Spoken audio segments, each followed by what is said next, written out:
حضرت ابو ہریرہ رضی اللہ تعالیٰ عنہ سے روایت ہے کہ رسول اللہ صلی اللہ علیہ وسلم نے فرمایا،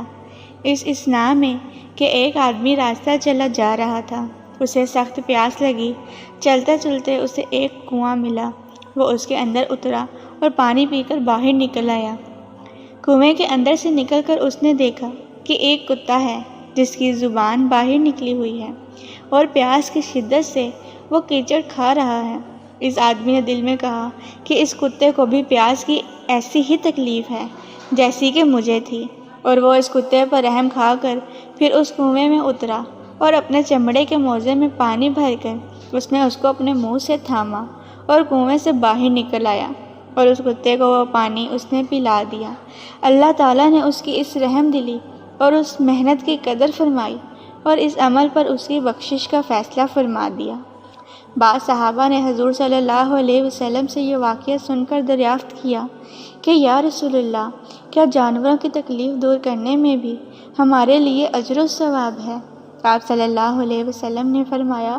ہاں، ہر زندہ اور تر جگر رکھنے والے جانور کی تکلیف دور کرنے میں ثواب ہے۔ بعض اوقات معمولی عمل دل کی خاص کیفیت یا خاص حالات کی وجہ سے اللہ تعالیٰ کے یہاں بڑی قبولیت حاصل کر لیتا ہے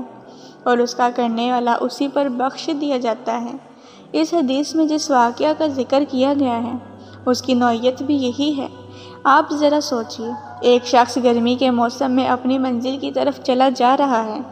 اس کو پیاس لگی ہے، اسی حالت میں اس کو ایک کنواں نظر پڑ گیا، لیکن پانی نکالنے کا کوئی سامان، رسی، ڈول وغیرہ نہیں ہے، اس لیے مجبوراً یہ شخص پانی پینے کے لیے خود ہی کنویں میں اتر گیا، وہیں پانی پیا اور نکل آیا۔ اب اس کی نظر ایک کتے پر پڑی جو پیاس کی شدت سے کیچڑ چاٹ رہا تھا۔ اس کو اس کی حالت پر ترس آیا اور دل میں داعیہ پیدا ہوا کہ اس کو بھی پانی پلاؤں۔ اس وقت ایک طرف سے اس کی اپنی حالت کا تقاضا یہ ہوگا کہ اپنا راستہ لوں اور منزل پر جلدی پہنچ کے آرام کروں، اور دوسری طرف اس کے جذبہ رحم کا داعیہ یہ ہوگا کہ خواہ میرا راستہ کھوٹا ہو اور خواہ کنویں سے پانی نکالنے میں مجھے کیسی ہی محنت مشقت کرنی پڑے، لیکن میں اللہ کی اس مخلوق کو پیاس کی تکلیف سے نجات دوں۔ اس کشمکش کے بعد جب اس نے اپنی طبیعت کے آرام کے تقاضے کے خلاف جذبہ رحم کے تقاضے کے مطابق فیصلہ کیا اور کنویں میں اتر کر موزے میں پانی بھر کر اور منہ میں موزہ تھام کر محنت و مشقت سے پانی نکال کے لایا اور اس سے پیاسے کتے کو پلایا،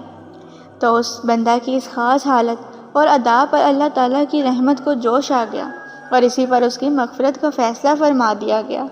الغرض، مغفرت و بخشش کے اسی فیصلہ کا تعلق صرف کتے کو پانی پلانے کے عمل ہی سے نہ سمجھنا چاہیے، بلکہ جس خاص حالت میں اور جذبہ کے ساتھ اس نے یہ عمل کیا تھا وہ اللہ تعالیٰ کو بے حد پسند آیا اور اسی پر اس بندہ کی مغفرت اور بخشش کا فیصلہ کر دیا۔